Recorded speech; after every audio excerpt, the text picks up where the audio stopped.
"Happy anniversary," the message read, followed by a red heart that Margaret Collins knew she had never sent, and yet it was sitting there on her husband's phone, addressed to someone saved simply as Lily. Margaret had been standing in the kitchen of their Connecticut home, the soft yellow light above the island casting a warm glow over the dinner she had spent all afternoon preparing, a roast that had been Richard's favorite for over 40 years, mashed potatoes whipped just the way he liked, and a small chocolate cake she had driven 20 miles to pick up that morning, insisting it had to be perfect, because tonight marked their 40th anniversary, a number she had once believed meant something permanent, something unbreakable. But now, as she held his phone in her hand, waiting for the screen to dim, she felt something else entirely, something quiet and sharp settling into her chest. Richard had left the phone on the counter when he stepped out to take a call, something about a client, something that had sounded important enough to pull him away right as she was setting the table.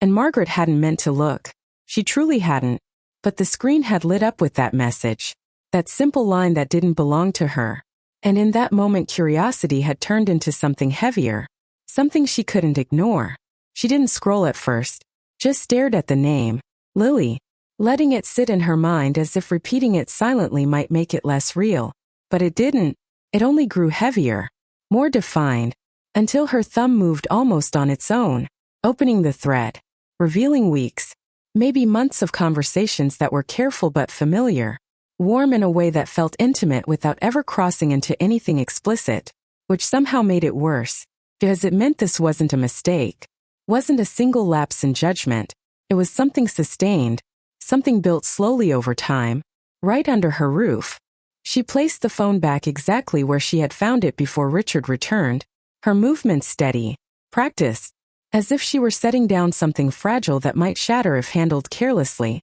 And when he walked back into the kitchen, loosening his tie, offering her a distracted smile, she returned it with the same calm expression she had worn for years, the one that had carried her through raising a child, through sleepless nights, through losses and small disappointments, except this time it felt different, like the smile belonged to someone else. They sat down to dinner together, the candles flickering gently between them, the table set with her best china, the same set they had used on their 10th anniversary, their 20th, their 30th, each year marked by quiet gratitude and the assumption that they were moving forward together. But tonight the silence between them felt stretched, unfamiliar, punctuated only by the occasional buzz of Richard's phone against the counter behind him, a sound he ignored outwardly but seemed to feel internally, his attention drifting for just a fraction of a second each time. Margaret noticed everything. The way he avoided looking directly at her for too long, the way his answers came a second too late, the way his hand hovered near his pocket as if resisting the urge to check something he didn't want her to see. And she found herself storing these details carefully, not reacting, not questioning, just observing, as if she were piecing together something that had been quietly unfolding long before tonight. When he finally excused himself to take another call, stepping outside into the cool evening air, Margaret remained seated at the table, her hands folded neatly in front of her plate, the untouched food slowly losing its warmth, and for the first time in years, she didn't feel the need to follow him, didn't feel the need to ask who it was or how long he would be, because somewhere between that single message and this moment, something inside her had shifted, not broken, not yet, but changed in a way that felt irreversible. And as she sat there in the quiet house they had built together, she realized that whatever truth had been hidden from her was no longer out of reach. It was simply waiting to be understood, and she intended to understand all of it. Margaret did not sleep that night, not in the way she used to, with steady breaths and dreams she never remembered, but in fragments, her eyes opening every hour as if her mind refused to fully let go, replaying the small details she had overlooked in the past year, details that now felt less like coincidences and more like a pattern she had simply not been ready to see. By morning, the house carried that same quiet stillness it always had, sunlight filtering through the kitchen blinds, casting thin stripes across the counter where she stood making coffee, the routine unchanged, the motions familiar, and yet everything beneath it had shifted in a way that made even the simplest actions feel deliberate, almost measured. Richard came downstairs later than usual, already dressed, his shirt crisp, his expression neutral, offering her a quick good morning as he reached for his keys, explaining that he had an early meeting across town, something that would keep him busy most of the day. And Margaret nodded as she always did, her voice calm, her questions minimal, watching him leave without asking anything more, because she no longer needed explanations. Not yet. Once the door closed behind him, she remained standing in the kitchen for a moment longer, listening to the fading sound of his car pulling out of the driveway, and then she moved, not hurried, not hesitant, but with a quiet sense of purpose that surprised even her. She walked into the living room, her eyes scanning the space as if seeing it from a distance, noting the framed photographs along the mantel, the ones that had always represented stability, family, a shared history that now felt incomplete, and she found herself pausing at one in particular, a picture from 5 years ago, taken at their son Daniel's wedding, where Richard stood with his arm around Margaret, both of them smiling in a way that had seemed genuine at the time, and beside them stood Lily, her dress elegant, her expression warm, her presence woven into their family as naturally as if she had always belonged there. Margaret studied that image longer than she intended to, noticing now the subtle angle of Richard's posture, the slight lean toward Lily, something she had never questioned before, and she set the frame back down with careful precision, as if acknowledging that what she was seeing now could not be unseen. The rest of the morning passed quietly, but not idly, as Margaret began to retrace recent weeks in her mind, aligning moments that had once seemed disconnected, the times Lily had stopped by unannounced with a casual explanation, the afternoons Richard had claimed to be out running errands that had taken longer than expected, the small but consistent changes in his routine that had gradually created distance between them, not enough to alarm her at the time, but enough now to form a clearer picture. She sat at the kitchen table with her coffee, letting it grow cold in her hands, her gaze steady, her thoughts moving with a clarity that felt unfamiliar, because instead of questioning herself, she was finally allowing the possibility that her instincts had been right all along, that something had been unfolding just beyond her awareness, carefully concealed within the ordinary rhythm of their lives. When her phone rang later that morning, displaying Daniel's name, she answered with her usual warmth, listening as he spoke about work, about schedules, about things that sounded routine and distant at the same time, and as she responded, her tone unchanged, she found herself paying closer attention to the gaps in his words, the things he did not say, the way he mentioned Lily only in passing, as if her movements no longer needed explanation. And Margaret ended the call with the same gentle farewell she had always used, setting the phone down slowly, her expression composed. There was no rush, no urgency in her actions, because whatever truth had begun to surface was not something that required immediate confrontation. It required understanding. And as she looked around the quiet house once more, she realized that for the first time in years, she was no longer moving through her life on assumption alone. She was paying attention, and that, more than anything else, was where everything would begin to change. That afternoon, Margaret chose not to call anyone, not to seek comfort or confirmation, because something in her told her that clarity would not come from outside voices. It would come from paying closer attention to what was already in front of her. Instead, she moved through the house with quiet intention, straightening things that did not need to be straightened, wiping down surfaces that were already clean, allowing her mind to work through the fragments she had gathered, each one settling into place with a growing sense of certainty. By early evening, Richard returned home at his usual time. His demeanor relaxed in a way that might have seemed ordinary on any other day, but Margaret noticed the difference now, the slight shift in his tone, the way he greeted her with a brief smile that did not quite reach his eyes, and the way he set his phone down on the counter face down, something he had not always done before. They moved through the evening routine with practiced ease, preparing dinner together in a rhythm that had been built over decades, passing each other in the kitchen, exchanging small comments about the weather, about a neighbor's new car, about nothing that truly mattered. And yet beneath that surface, Margaret felt a quiet tension, not from him, but from her own awareness, the realization that she was no longer participating in the moment the same way she once had. She was observing it. As they sat down to eat, the television playing softly in the background, Richard reached for his glass of water, his movements steady,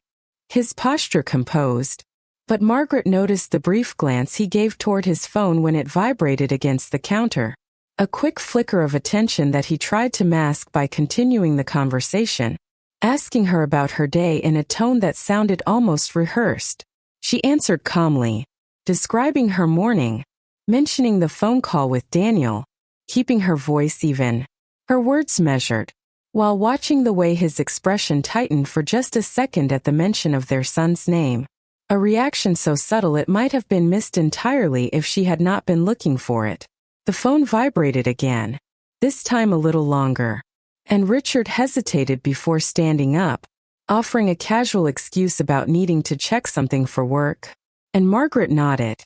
her gaze steady as she watched him step into the hallway, his voice lowering as he answered the call, the door to his study closing with a quiet click that seemed louder than it should have been. She remained at the table, her hands resting lightly beside her plate, listening to the faint murmur of his voice through the wall, unable to make out the words but recognizing the tone, softer, more attentive, a version of him she had not seen directed toward her in a long time. Minutes passed slowly, the food on her plate untouched, the room growing still except for the ticking of the clock on the wall, and Margaret found herself focusing on that sound, steady and consistent, a reminder that time moved forward regardless of what changed within it. When Richard returned, he apologized briefly, offering another explanation about a client, sitting back down as if nothing had interrupted their evening, and Margaret met his gaze with the same calm expression she had worn all day, asking no questions, giving no indication that anything had shifted, because she understood now that the truth did not need to be forced into the open. It was already there, revealing itself piece by piece. Later that night, as the house settled into silence and Richard went upstairs ahead of her, Margaret lingered in the kitchen,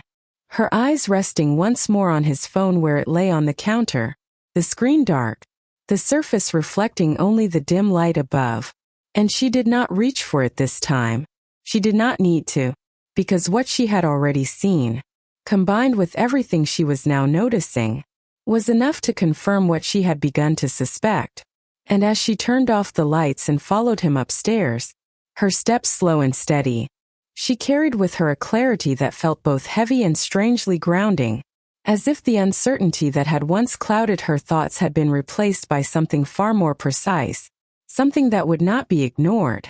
The next morning arrived with the same quiet rhythm, but Margaret no longer moved through it unconsciously, each action now accompanied by a heightened awareness that made even the smallest details stand out with unusual clarity. And as she stood by the window with her coffee, watching the early light settle over the empty street, her thoughts began to drift backward, not in confusion, but in a deliberate attempt to understand. When the shift had truly begun, it had not happened overnight, she realized, not with a single message or a single moment, but gradually, layered over time in ways that had been easy to overlook when she had trusted the foundation of her life without question. She thought about the months leading up to this, about the subtle distance that had crept into her marriage, the evenings when Richard had chosen to work late instead of sitting with her, the weekends when plans had been quietly canceled or replaced with vague explanations, and how she had accepted each of those changes without resistance, believing that time and routine would eventually settle things back into place. And then there was Lily, whose presence in their lives had once felt natural, even comforting, someone Margaret had welcomed with genuine warmth, offering guidance when asked, giving space when needed, never questioning the boundaries that had seemed so clearly defined at the beginning. Margaret remembered the early days of Daniel's marriage, how Lily had been attentive, respectful, eager to be included in family traditions, and how those small gestures had slowly evolved into something different. Visits that became more frequent but less predictable, conversations that felt increasingly guarded, moments where Lily's attention seemed to shift in ways that Margaret could not fully explain at the time. She recalled a specific afternoon from several months ago, when she had returned home earlier than expected after a doctor's appointment, noticing Lily's car parked in the driveway, something that had surprised her because Daniel had mentioned being out of town that week. And when she had stepped inside, the house had been quiet, too quiet, until Lily appeared from the kitchen, offering a casual explanation about dropping something off, her tone light, her smile composed, and Margaret had accepted it without hesitation, even apologizing for interrupting, as if she were the one out of place in her own home. Now, standing in that same kitchen, Margaret allowed herself to revisit that memory without the filter of assumption, examining it for what it might have been rather than what she had chosen to believe, and the pieces began to align with a clarity that felt both unsettling and undeniable. She moved slowly through the house, pausing at doorways, familiar corners, as if each space held echoes of moments she had not fully understood before, and she realized that what had once felt like a series of isolated events now formed a pattern that had been carefully hidden within the ordinary flow of daily life. When Richard came downstairs again, preparing to leave for the day with the same composed demeanor, Margaret greeted him as she always did, her voice steady, her expression calm, offering no indication of the shift taking place within her, because she understood now that whatever truth she was uncovering did not require confrontation yet. It required patience, the kind of patience she had learned over decades, the kind that allowed her to observe without interruption, to gather without revealing. And as she watched him walk out the door once more, she felt no immediate urge to follow, no need to demand answers, because for the first time, she was no longer trying to preserve what had been. She was beginning to understand what truly was, and that understanding was quietly, steadily reshaping everything. Later that week, Margaret allowed the rhythm of the house to continue unchanged on the surface, but beneath that calm routine, she had begun to move with quiet intention, noticing patterns not just in memory but in real time, and it was during one of those ordinary afternoons that something shifted further into focus. She had just returned from the grocery store, her arms filled with neatly packed bags, when she noticed a familiar car already parked in the driveway, Lily's car, positioned slightly off to the side as if it had been placed there without the expectation of being seen. Margaret paused for only a second before stepping out, her expression composed, her movements unhurried, carrying the bags inside as she had done countless times before, except this time her attention was sharper, her awareness more deliberate. The house was quiet when she entered, the kind of quiet that felt intentional rather than natural, and as she set the groceries down on the kitchen counter, she listened, not straining, just allowing the silence to reveal what it held, and after a few moments, she heard it, the faint sound of movement from the hallway leading toward Richard's study. She did not call out, did not announce her presence. Instead, she began unpacking the bags slowly, placing each item in its proper place, her hands steady, her breathing even, giving the house time to respond to her return. It was Lily who appeared first, stepping into the kitchen with a brightness that felt carefully arranged, her smile quick, her voice light as she offered a simple explanation about stopping by to drop something off, the same kind of explanation Margaret had heard before, the same tone that suggested nothing unusual was happening. Margaret turned toward her, meeting her gaze with calm neutrality, acknowledging the words without questioning them, because she had learned that the truth often revealed itself more clearly when left uninterrupted. A moment later, Richard followed, his presence filling the doorway in a way that felt slightly delayed, as if he had needed those extra seconds to compose himself, and he echoed Lily's explanation with a casual remark, something about discussing a small favor, something that sounded ordinary enough on its own, but together, their timing, their coordination, their shared tone created a subtle dissonance that Margaret could no longer ignore. She nodded, offering a polite response, continuing to unpack the groceries as if nothing had shifted, but internally she was observing everything. The way Lily avoided standing too close to Richard. The way Richard kept his hands occupied, reaching for items on the counter that did not need to be moved. The way neither of them seemed entirely comfortable in the same space while she was present. The moment passed quickly, Lily excusing herself soon after with a brief goodbye. Her footsteps light as she left the house, her car pulling away within seconds, and Richard returned to his usual routine, moving through the kitchen with a familiarity that might have reassured Margaret before, but now felt rehearsed, as if each action had been practiced to appear normal. Margaret finished putting away the groceries, wiping down the counter with slow, deliberate movements, her mind not racing but aligning, connecting what she had just witnessed with everything she had already begun to understand, and for the first time, there was no uncertainty left in her thoughts, no question about whether something was wrong, only the quiet acknowledgement that what she was seeing now was real, consistent, and no longer hidden. She did not confront him, did not ask Lily why she had come, because she understood that the answers would not come from what they chose to say, but from what they could no longer fully conceal. And as she stood there in the kitchen, the afternoon light fading gently through the windows, Margaret felt a shift settle firmly into place, not one of panic or heartbreak, but one of clarity, steady and controlled, as if she had finally stepped out of the version of her life that relied on trust alone, and into one that was guided by something far more precise. Margaret did not change her routine in the days that followed, at least not in any way that could be seen from the outside. But internally, something had settled into a quiet, steady focus, and it was that focus that guided her next steps. Not impulsively, not emotionally, but with the same careful precision she had once used to build a life that now felt unfamiliar. One morning, after Richard had left for work and the house had returned to its usual stillness, she sat down at the desk in the study, the same desk where she had once organized family finances, school paperwork, and holiday plans, and she opened the drawer that held documents she had not reviewed in years, not because they were unimportant, but because she had trusted that everything within them was stable, unchanged. She began with the simplest things: account statements, insurance papers,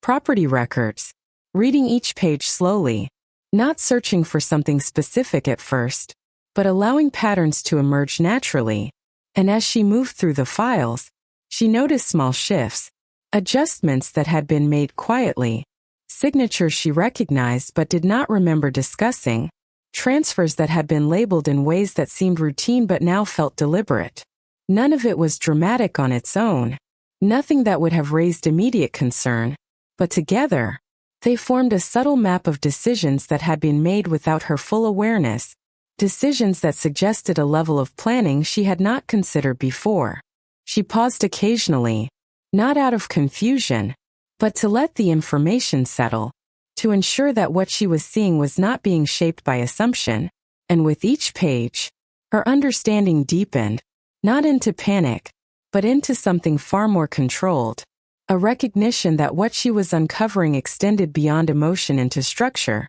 into the practical foundations of the life she had believed was shared equally. Later that afternoon, she made a call, not to family, not to anyone who might respond with sympathy or disbelief, but to someone she trusted for clarity, Helen Brooks, whose voice on the other end carried the same steady tone Margaret remembered from years of friendship. And as Margaret spoke, she did not dramatize what she had found, she simply described it, the documents, the changes, the timing, and Helen listened without interruption, offering no immediate conclusions, only a quiet acknowledgement that what Margaret was seeing deserved careful attention. They agreed to meet the following day, not out of urgency, but out of purpose. And when Margaret ended the call, she sat for a moment longer, her hands resting lightly on the desk, her gaze steady, absorbing the weight of what was beginning to take shape. That evening, when Richard returned home, the routine continued as it always had: dinner prepared, Conversation light. The television murmuring softly in the background, and Margaret moved through it all with the same calm presence, offering no indication of the shift within her, because she understood now that timing mattered. That revealing what she knew too soon would only give space for explanations, for deflections, for narratives that could blur the clarity she had worked so carefully to build. Instead, she observed, noting the way Richard spoke, the way he carried himself, the way his attention drifted in small but telling ways, and she stored those details alongside everything else, not as evidence to be used immediately,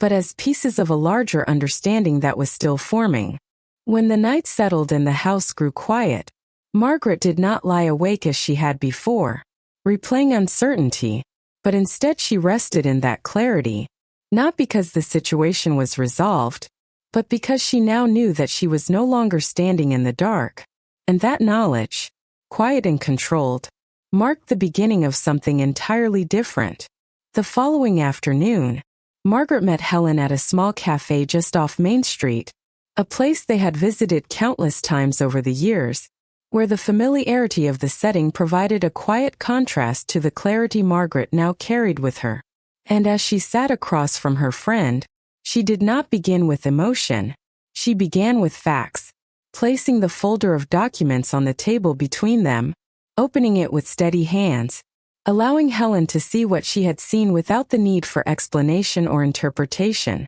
Helen read carefully, her expression thoughtful, her silence not empty but attentive, and when she finally looked up, there was no surprise in her eyes, only a measured understanding that suggested she had already begun to see the pattern forming before Margaret had fully spoken it aloud. They talked quietly, not in rushed fragments, but in complete, deliberate sentences, reviewing timelines, noting inconsistencies, aligning dates with moments Margaret remembered differently. And as they spoke, the situation became less abstract, less uncertain, and more defined, not just as a suspicion, but as a structure of choices that had been made without Margaret's knowledge. Helen asked a few questions, not to challenge, but to clarify, and Margaret answered each one with the same calm precision, describing the messages she had seen, the visits that had not aligned,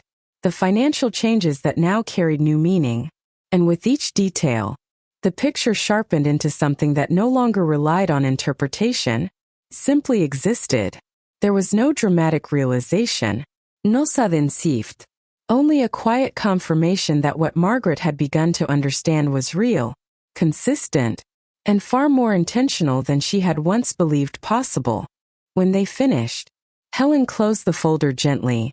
her hands resting on top of it for a moment before she spoke, her voice low but steady, suggesting that whatever Margaret chose to do next should be guided not by reaction, but by control, by ensuring that every step she took would be grounded in the clarity she had worked so carefully to build. Margaret nodded, not because she needed reassurance, but because she recognized that the process she had already begun aligned with that advice. And as they left the cafe together, the late afternoon light casting long shadows across the sidewalk, she felt no urgency to confront anyone, no need to disrupt what had not yet been fully revealed, because she understood now that the strength of her position came not from what she might say, but from what she knew.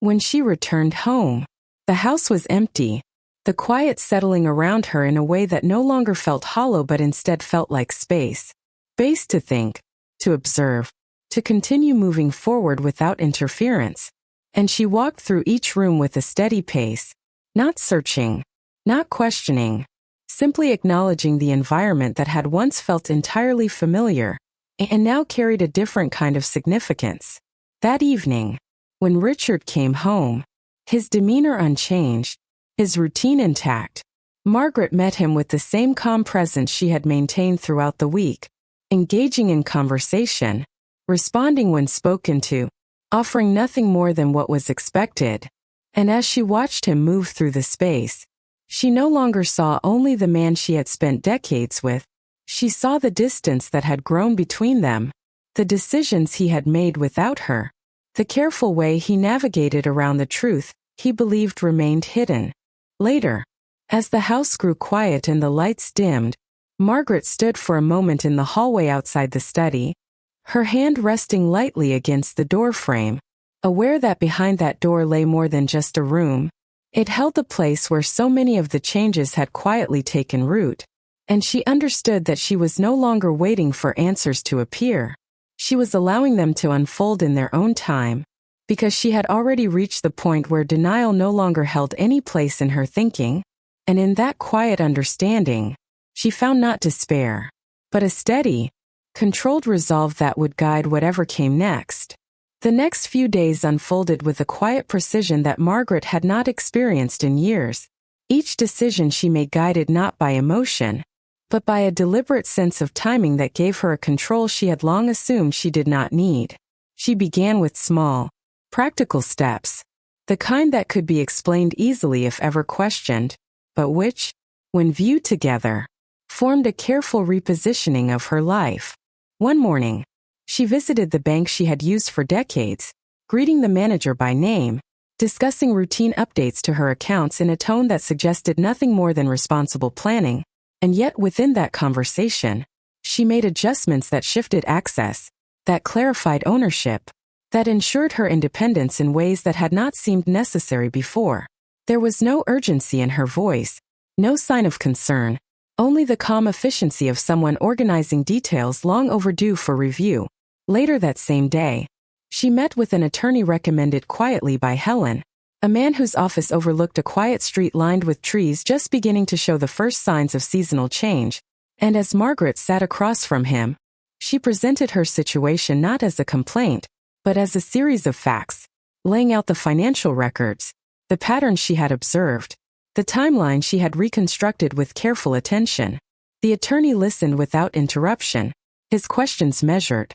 his responses focused on options rather than reactions, and together they outlined steps that would protect her position, steps that require patience, documentation, and above all, discretion. Margaret left that office with a folder that felt heavier than the one she had brought in, not because of its contents, but because of what it represented. A shift from observation to action, from understanding to preparation. When she returned home that afternoon, the house greeted her with the same quiet stillness, and she moved through it with a new awareness, not of loss, but of structure, recognizing now that every room, every object, every shared detail had a place within a framework she was beginning to redefine. That evening, she prepared dinner as she always had, the familiar sounds of the kitchen filling the space, the steady rhythm of chopping, stirring, setting the table, and when Richard walked in, his demeanor unchanged, she greeted him with the same composed warmth,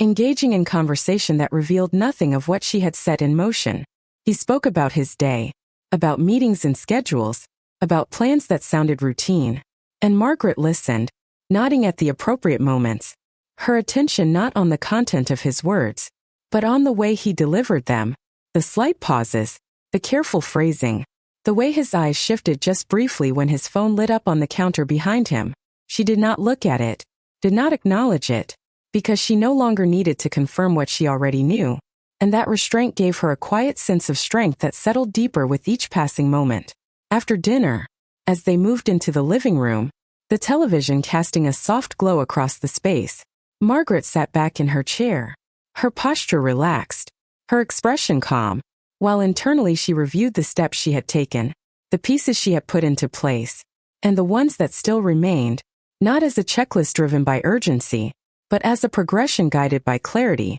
Later, when the house fell silent and Richard had gone upstairs, Margaret remained for a moment longer, her gaze steady as she looked around the room, not searching for answers, but acknowledging that the path ahead was no longer uncertain. It was defined, measured, and entirely her own, and in that understanding, she found not relief, but a steady, unwavering resolve that would carry her through whatever came next. Margaret chose the timing carefully, not because she feared what might happen, but because she understood that clarity was most powerful when delivered without warning, without room for preparation, and so she invited them both to dinner. A simple message sent earlier in the week to Daniel and Lily, framed as nothing more than a family evening, something that had once been routine, something neither of them questioned. That night, the house was prepared with the same quiet attention Margaret had always given to moments that mattered. The table set with her best china, the lighting soft,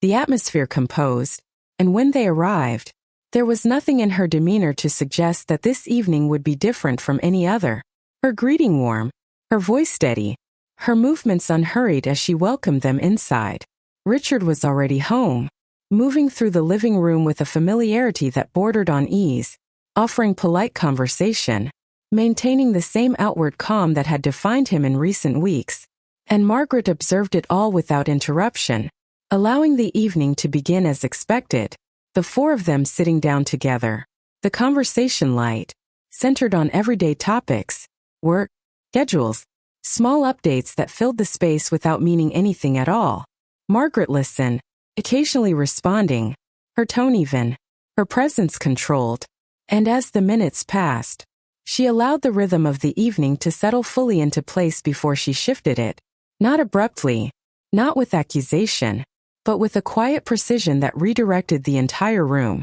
She reached beside her chair and placed a folder on the table, her hand steady, her gaze calm as she opened it, revealing the documents inside. And for the first time that evening, the conversation stopped, not because of what she had said, but because of what she had not yet said. Richard's expression changed first, subtle but unmistakable, his posture tightening slightly, while Lily's attention fixed on the folder with a stillness that felt less like curiosity and more like recognition. And Daniel, seated between them, looked from one face to another, sensing the shift without understanding it. Margaret did not raise her voice, did not rush her words. She simply began to speak, outlining what she had discovered, the financial changes, the timelines, the inconsistencies, each point delivered clearly, without emotion, as if she were presenting facts that required no interpretation. She did not accuse, she did not speculate. She allowed the details to stand on their own, and in that space, the truth became impossible to dismiss, not because it was dramatic, but because it was precise. Richard attempted to respond, his voice measured but uncertain, offering explanations that sounded incomplete even as he spoke them, while Lily remained quiet, her composure intact but her silence louder than any denial. And Daniel's confusion slowly gave way to realization as the pieces aligned in front of him. Margaret listened to none of it beyond what was necessary, because she had not gathered them there for debate. She had gathered them for clarity, and when she had finished, she closed the folder gently, her hands resting on it for a brief moment before she spoke again, her voice as steady as it had been from the beginning, explaining the steps she had already taken, the changes she had made, the decisions that ensured her independence moving forward. There was no anger in her tone, no visible hate, only a quiet finality that settled over the room, leaving no space for negotiation or reinterpretation. And as she looked at each of them in turn, her gaze unwavering, it became clear that whatever they had believed remained hidden no longer belonged to them. When she stood from the table, the movement was calm, deliberate, and without hesitation, and she left the room not as someone retreating, but as someone concluding something that had already been decided long before this moment. And behind her, the silence that followed was not empty. It was filled with the weight of a truth that had finally been placed where it could no longer be ignored.